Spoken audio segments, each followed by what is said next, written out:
16절 17절 같이 한 목소리로 읽겠습니다. 생배 조각을 낡은 옷에 붙이는 자가 없나니 이는 기운 것이 그 옷을 당기어 헤어짐이 더하게 되며 새 포도주를 낡은 가죽 부대에 넣지 아니하나니 그렇게 하면 부대가 터져 포도주도 쏟아지고 부대도 버리게 됩니다. 새 포도주는 새 부대에 넣어야 둘이 다 보존되느니라. 아멘. 어떻게 될까를 근데 하나님 입장에서는 그것이 참 기대되고 설레이는 시간들일 것 같아요. 커다란 큰 교회를 한번 가봤더니 거기는 연습 시간이 없어요. 어떻게 돼요? 주의자가 나와서 악보를 쫙 나눠줍니다. 예배 전에 와서만 딱 하면 돼요. 왜냐니까 다 전공자예요. 전공자고 또 바이올린 하는 사람들이나 그 사람은 다 이렇게 아르바이트생들 써요. 과연 그 찬양하고 우리 찬양과 비교한다면 저는 어떻게 보면 실력으로 본다면 우리가 따라갈 수 없겠지만 마음의 중심을 보시는 하나님 앞에는 부끄럽지 않을 줄 믿습니다. 계속 더해졌으면 좋겠어요. 다 넣어서 찬양하고 듣는 사람 어차피 사람들이라고 하는 거 아니니까 다 넣어서 하나님을 찬양했으면 좋겠습니다. 아멘. 태희 아빠는 파트가 테너 베이스, 엘토. 오늘 제가 알아볼게요. 목소리가 불러요. 근데 생각보다 목소리 얇은 편이시죠? 노래방 안 가보셨어요? 올라가시나요? 가서 락스피시는 건 아닌가 보시죠? 노래워라 한번 보시고 가봐요. 저기 다음 달에는 저 2부 순서로 노래방 가서 오디션을 하겠습니다. 성가대 오디션. 18번 장곡시 연습을 해갖고 오시기 바랍니다. 과학이 발전하고요. 좋은 기계들이 생겨도 우리 어르신들은 불편하세요. 우리 장로님 스마트폰 식구들이 다 쓸 때 카카오톡 같은 거 하게 하시려고 스마트폰으로 바꿔드렸는데 영 불편하신 거예요. 그래서 다시 폴더폰으로 바꿔드린 거예요. 근데 또 이 폴더폰을 바꿨는데 쓰던 기계가 아니다 보니까 이 문자 입력이 또 틀린 거예요. 다르니까. 그래서 지금 거의 1년이 넘으셨는데 문자를 한 통도 안 드셨다가 어제 조금 연습하셨어요. 젊은 사람들은 새 것을 좋아하고 발전했다고 하는 걸 좋아합니다. 그렇죠? 근데 어른들은 시대가 빠를수록 불편해지시는 거예요. 왜냐하면 익숙하지 못한 것들을 자꾸 접해야 되니까 너무 불편한 겁니다. 옛날 것이 좋은 것들이 분명히 있습니다. 매주를 띄우는 것도 기계적으로 하는 것보다 손으로 하는 게 훨씬 나은 것처럼 옛날 것이 훨씬 좋은 것들이 많습니다. 그런데 그 옛날 것을 너무 붙잡고 있잖아요. 새 것을 받아들일 수 없다는 거예요. 여러분은 옛 것 가운데 지킬 것은 지키시되 버려야 될 것은 과감하게 버릴 수 있는 여러분 되시기를 주님의 이름으로 축복합니다. 익숙하다는 말은 좋은 말이죠. 왜냐하면 이제까지 별 문제 없이 잘 사용했다는 거예요. 그죠? 그러니까 이제까지 아무 문제 없이 살았던 거예요. 그래서 익숙한 것을 포기할 수 없는 거예요. 그러니까 어떻게? 새로운 변화에 대한 적응을 뒤로 자꾸 미루는 겁니다. 새로운 거 필요 없어. 지금이 좋아. 여기가 좋아. 괜찮아. 근데 보세요. 핸드폰도요. 지금 2년을 쓰기가 쉽지 않은 시대를 살죠. 컴퓨터화 됐어. 여기서 은행 볼일 다 보고요. 그러니까 이거 하나만 있으면 괜찮다는 거예요. 이거 하나만 있으면. 아이들이 영화관을 안 간답니다. 왜 안 가는지 아세요? 신문기사에 나온 건데 아이들이 영화관을 안 간대요. 이유가 뭐냐면 2시간 동안 핸드폰을 내려놓고 있어야 되기 때문에 영화관에 못 간다는 거예요. 중독 증상 심각합니다. 그런데 아이들만 새 것에 중독되는 것이 아니라 어른들은 이미 오래된 것들에 중독되어 있어요. 그래서 그게 나의 삶의 기준이 되다 보니까 내 기준으로 사람들을 평가하기 시작을 합니다. 내 경험으로 사람들을 평가하기 시작합니다. 오늘도 이렇게 아침에 찬양을 하다 보니까 아주 그냥 청년이 그냥 우리 성은자매도 머리가 좀 이렇게 컬러풀하지만 핑크색, 남자인데 핑크색 머리를 했더라고요. 그 생각이 드는 거예요. 저 친구를 보면서 거울을 보면 혼자 만족을 할까 저거? 내가 볼 땐 별론데 핑크색으로 부모님은 뭐라고 했을까? 막 이런 생각이 드는 거예요. 그건 누구 기준입니까? 제 기준인 거예요. 다른 사람들이 보면 와 개성 있네 라고 할 수 있는데 제 기준으로 그게 너무 이상한 거예요. 어색한 거예요.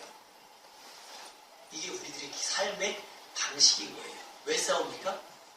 내 방식과 저 사람의 방식이 다르기 때문에 싸우는 거예요. 다 똑같다면 다툴 일이 없겠죠? 다르기 때문에. 그러면 여러분 생각해 보셔야 됩니다. 나는 지금 어디 것을 붙잡고 있고 어디 것에 매여 있는가를 잘 생각해 보시면 돼요. 내가 왜 불편한가? 너무 오래된 것을 붙잡고 있어서 불편한지, 아니면 너무 새 것만 추구하기 때문에 불편한지 여러분 잘 생각하시고 중간을 지킬 수 있는 여러분이 되셔야 할 줄로 믿습니다. 바리새인들 오늘 9장 이따 오후에 다 9장 말씀을 한 번씩 쭉 읽어보겠지만 이 9장 말씀을 읽어보면 예수님께서 질병도 고치시고요.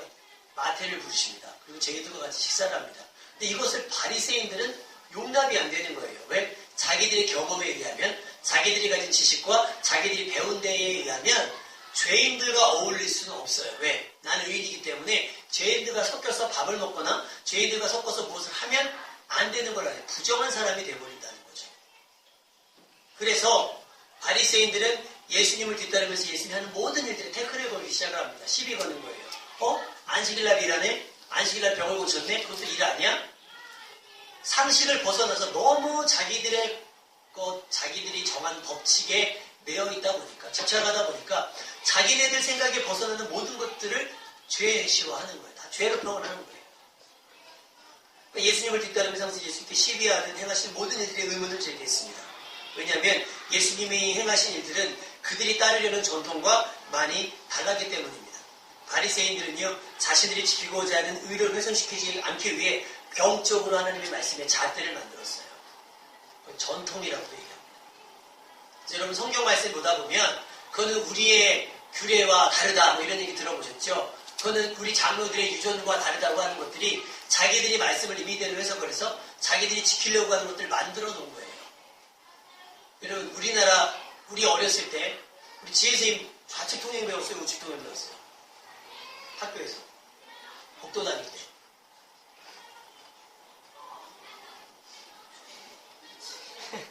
안 배웠어요?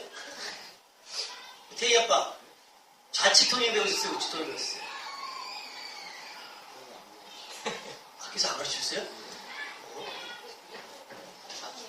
저희는 좌측 통행 배웠습니다. 그죠? 근데 지금은 뭘로 바뀌었죠? 왜 우측으로 바뀌었는지 아세요? 이게 우측으로 가는 게 부딪힘이 접촉이 덜하다 그래요. 그래서 외국은 선진국은 다 우측이었어요 이미. 근데 우리나라는 그냥 좌측으로 웃겼다가 아무리 해도 이게 비효율적인 거예요. 그래서 우측 통행으로 지금 바뀐 거예요. 이렇게 내려갔다 왔다 하는 게. 그거 상관없이 그냥 어르신들은 막 좌측으로 되니 횡단으로 막 하지만 뭐예요? 거기에 갇혀있다 보니까 헷갈리는 거예요. 우측이 맞는지 오른쪽이 맞는지. 그러니까 나중엔 어떤 일이 생기냐면 정말 아무것도 아닌데 법이니까 지켜야 된다는 말이 나와요. 이제는. 합리적이지 않은데도 불구하고 정해놓은 법이니까 따라야 된다는 얘기 들어보셨죠? 이미 정해졌고 오랫동안 해놨던 거니까 그냥 번잡스러우니까 그냥 하자라는 말 들어보셨을 거예요. 이게 바리새인들이 가진 전통이에요. 바리새인들이 가진 전통이랍니다. 그런데 예수님은 그들의 전통에 간섭당하지 않으셨습니다. 예수님은 세리마태를 제자로만 부르셨어요. 세리를요. 그때 당시 세리는 사람들이 진탄의 대상을 대신 받은 사람들인데 세리를 제자로 받아들일 뿐만 아니라 죄인들과 어울려서 예수님은 식사도 하시고 교제도 하셨습니다. 그러니 바리새인들 눈에 볼 때는 말이 안 되는 거예요. 이게 지금 말이 되나? 말이 안 되는 거예요. 그런데 예수님은 자신이 이 땅에 오신 목적을 이렇게 설명했습니다. 나는 의인을 부르러 온 것이 아니라 죄인을 부르러 왔노라. 그러니까 바리새인들은 의인을 유지하기 위해서 사는데 예수님은 그 의인을 부르러 온 것이 아니라 누구를 부르러 왔다고요? 죄인을 부르러 왔다고 말씀하신 거예요. 그들이 가진 전통이 자신들을 하나님 앞에 서지 못하게 만들고 있다는 것을 모르고 있다는 거예요. 이 바리새인들은요.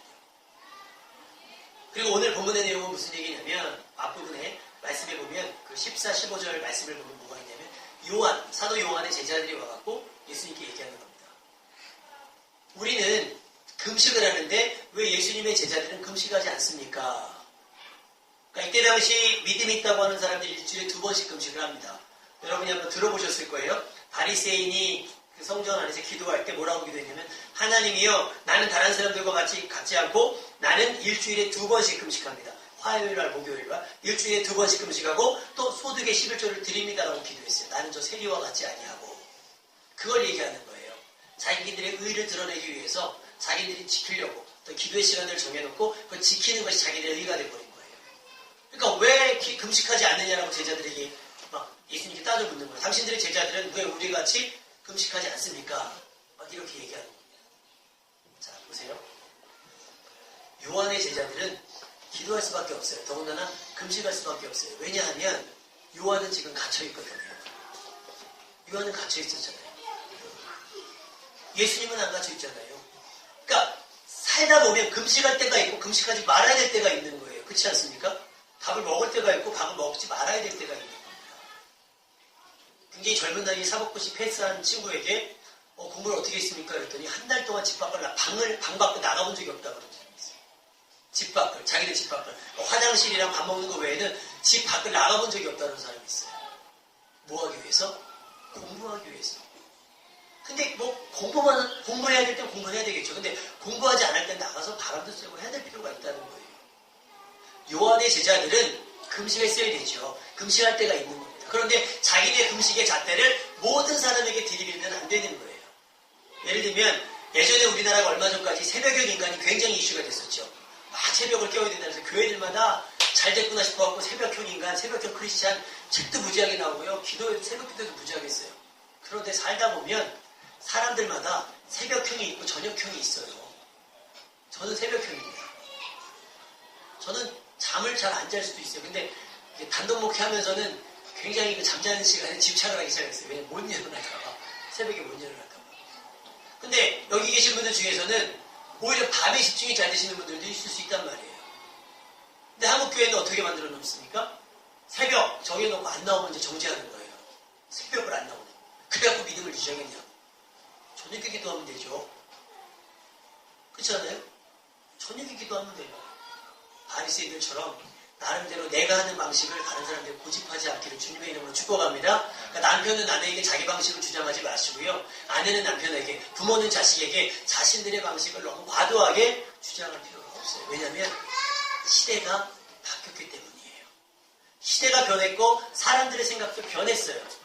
한 번은 저희 누나와 매형이 사소한 거 갖고 싸웠어요. 왜 싸웠냐고 물어봤더니 치약자는 문제, 이게 부부가 이혼할 수 있는 굉장히 극단적인 싸움에 치달을 수 있는 일이래요. 치약 짜는 거. 그러니까 매형은 뒤붙었다는데 누나는 옆구리 쿵 누르는 거예요. 그러니까 이제 매형이 아니 이렇게 짜라고 막 한 거예요. 근데 써는 거 보면 매형은 짜다가 힘들면 버려요. 근데 누나는 다 쓴 거 같으면 치약을 잘라서 벌려갖고 묻혀서 닦습니다. 누가 더 아끼는 거예요, 솔직히? 누나가 더 아끼는 거예요. 누나는 껍데기를 벌려서 거기 있는 거 이렇게 훅 쳐가지고 양치질을 한다니까요. 매형은 짜다 한 다음 버리지만 누나는 해요. 이게 뭐예요? 자기 방식인 거예요. 자기 편한 방식. 제가 이제 옷을 벗을 때 이제 저희 안사님이 흔하게 표시하는 게 있어요. 이렇게 껍데기 벗는다는 거 있잖아요. 험을 벗는 것처럼 이렇게 몸만 싹 유체이트하듯이 몸만 싹 빠져나가는 거. 근데 누가 장경동 목사님이 그런 얘기를 하셨더라고요. 아들은요, 엄마 밑에서 왕자처럼 자랐대요. 그러니까 자기는 왕자처럼 배움을 받아야 되는데 결혼과 동시에 아내는 머슴을 들였다고 생각을 하는 거예요.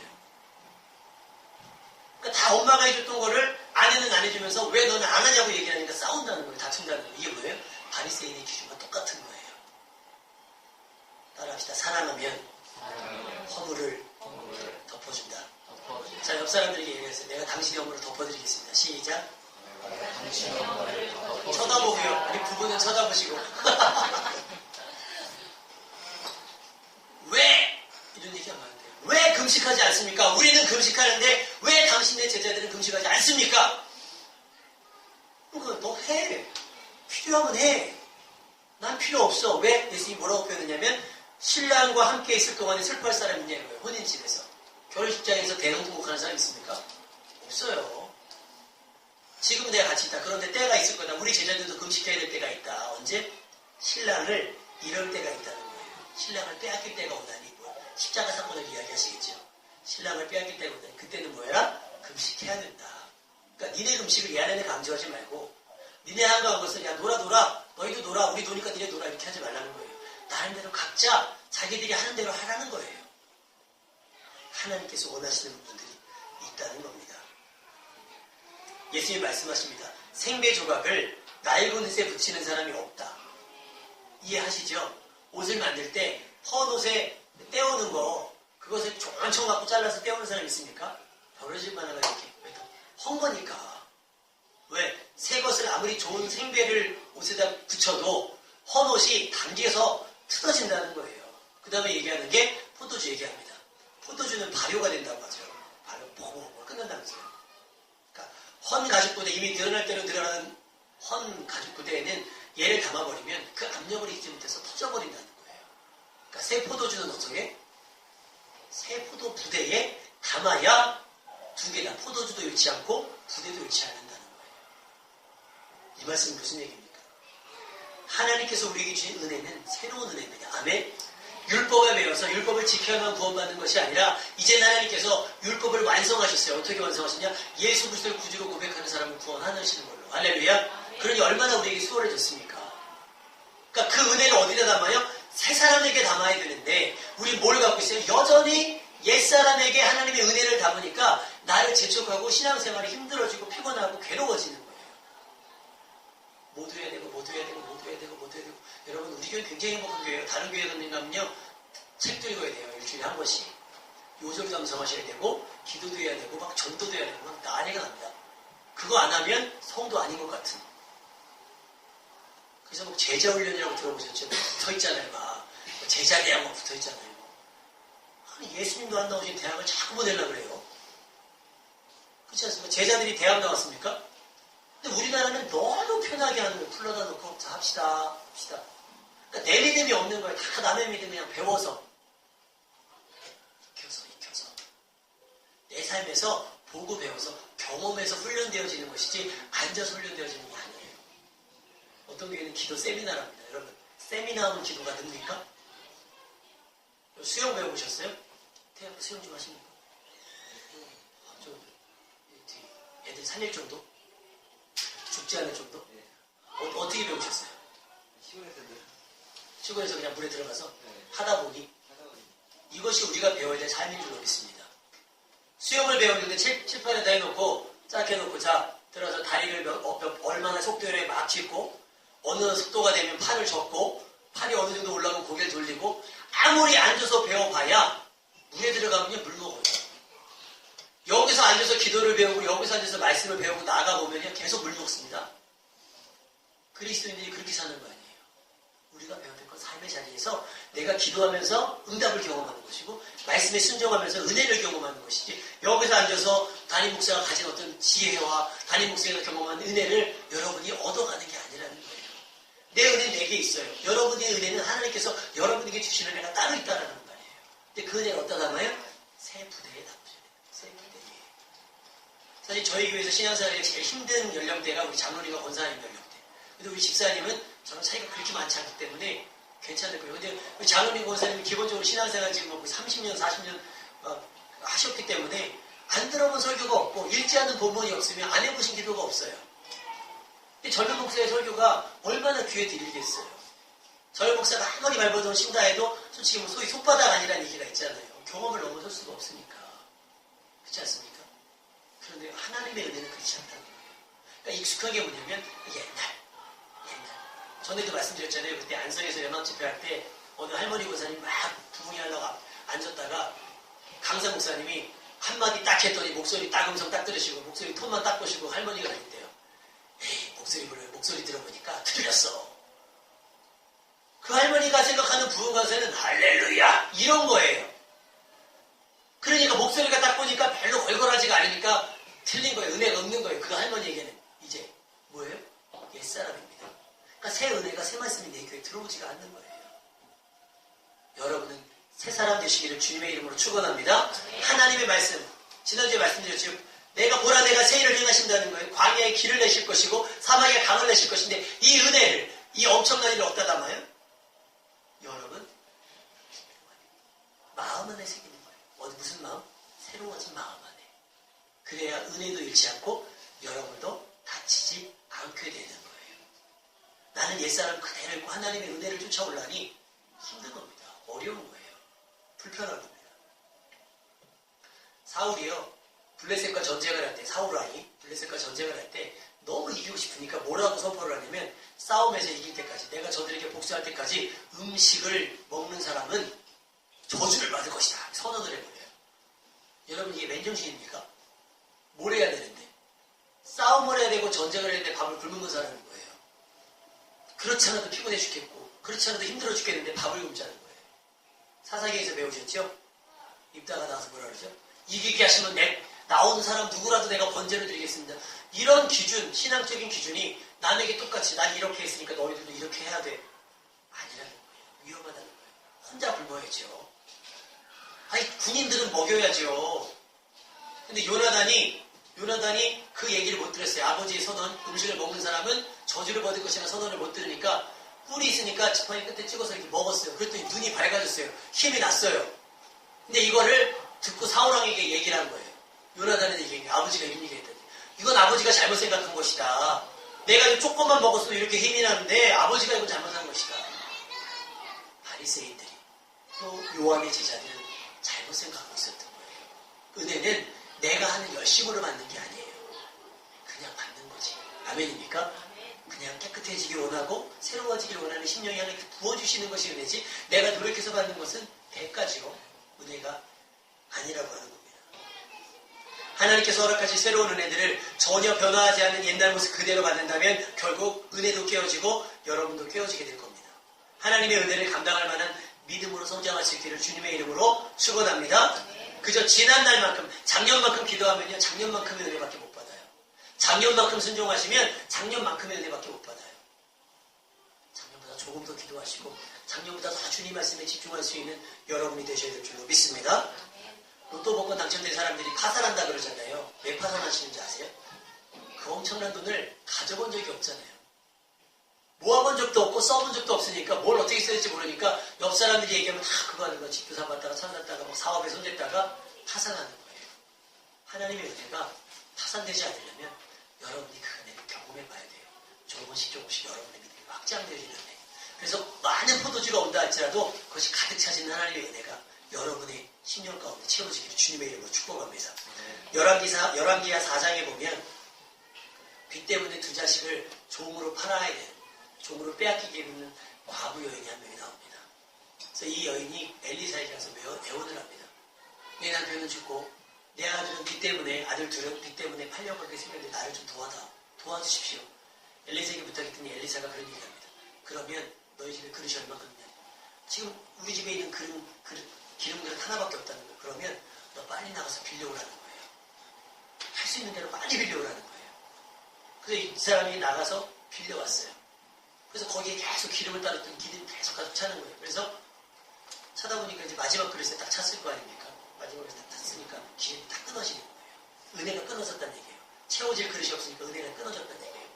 엘리사가 이렇게 합니다. 이거 가서 팔아서 그 아들의 그 노예값을 치르고 아들을 데려오라고 얘기를 합니다.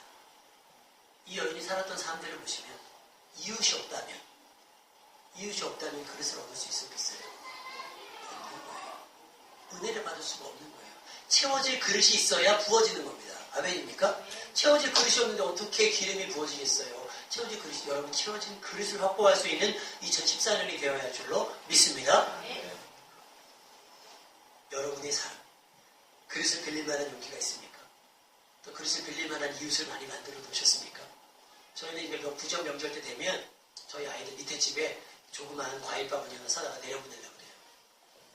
왜냐면 하도 당당탁탁 해갖고 미안하니까 교제도 할 겸, 사과도 할 겸, 관계를 들 겸. 여러분도 그렇게 할 수 있기를 주님의 이름으로 부탁을 드립니다. 그렇게 새로운 관계가 있어야 전도가 터지는 거예요. 새로운 관계가 있어야 내가 새롭게 기도하겠지 않겠어요? 새로운 일. 자, 새 집에 들어갈 때 흥가고 들어갑니까? 물론 가끔 그렇게 들어가죠. 근데 대부분 새 집에 들어갈 때 새 가구 맞춥니다. 그렇잖아요. 여러분의 삶 가운데 하나님의 은혜, 새로운 일을 기대하신다고 한다면 여러분의 삶을 새롭게 할 수 있기를 주님의 이름으로 축원합니다. 가구 먼저 사요? 집을 먼저 사요? 집을 먼저 사요. 내가 새로워져야 은혜가 들어오는 거예요. 반대로 은혜가 들어와야 새롭게지는 것도 맞습니다. 근데 이거는 흔하지 않아요. 바울처럼 그게 어떤 극단적인 상황에서만 나타나는 사람이 먼저 내가 사모하고 내가 나를 회개하면서 눈물로 나를 비우고 그 다음에 하나님 앞에 은혜를 사모해야만 그렇게 채워지게 된다는 거예요. 여러분 새로워지시길 바랍니다. 하나님께서 새 일을 허락하실 거예요. 딱 작년만큼이었으면 좋겠어요. 딱 작년만큼이었으면 좋겠어요? 좀 더 나아졌으면 좋겠죠. 그러면 형편이 나아지기보다는 하나님 내가 변화될 수 있게 합니다. 이 변화는 세 가지입니다. 제가 정리하기로는 세 가지로 했어요. 따라합시다. 성장하자, 성숙하자, 성결하자. 지적인 능력도 책 좀 보세요. 책 좀. 저도 책을 많이 못 봤는데 책도 보시고 뉴스도 좀 보시고 해서 정보를 넓힐 수 있기를 바랍니다. 뭐예요? 성장했다는 얘기거든요. 성장했다는 거. 더 성숙하셔야 돼요. 그러니까 웬만한 것들은 자극받지 않는 인품이 성숙할 수 있길 바랍니다. 세 번째로 여러분 변화할 것은 뭐냐면 성결하셔야 돼요. 뭐냐면 죄에 대해서 민감해져야 돼요. 옛날에는 죄에 대해 무뎌졌지만 이젠 죄에 대해서 민감해지는 거예요. 그래서 죄를 거절할 수 있는, 죄를 한 번에 알아챌 수 있는. 저는 김치를 딱 먹으면 이 김치에 젓갈이 들어가는지 아닌지 화가 납니다. 딱 가면 내가 먹을 수 있는 음식인지 없는지 알아요. 왜냐면 제가 비린 걸 잘 못 먹어서 생선을 못 먹으니까. 예민한 거예요. 그러니까 신경이 쓰여요. 그러니까 김치 같은데 젓갈이 너무 심하게 들어가면 다른 분들은 시원하다는데 저는 못 먹겠는 거예요. 죄에 대해서 이렇게 민감해야 되는데 맛에 대해서 민감해갖고 참 여러분 기도하셔야 됩니다. 죄에 민감해서 이것도 성장이고 이것도 새로 가지는 거예요. 그래서 2014년 날에는 이제까지 경험해보지 못했던 하나님의 큰 역사를 경험하고 많은 사람들이 그리스도를 자랑하고 많은 사람들이 하나님의 은혜를 간증할 수 있는 여러분 되시기를 주님의 이름으로 축원합니다.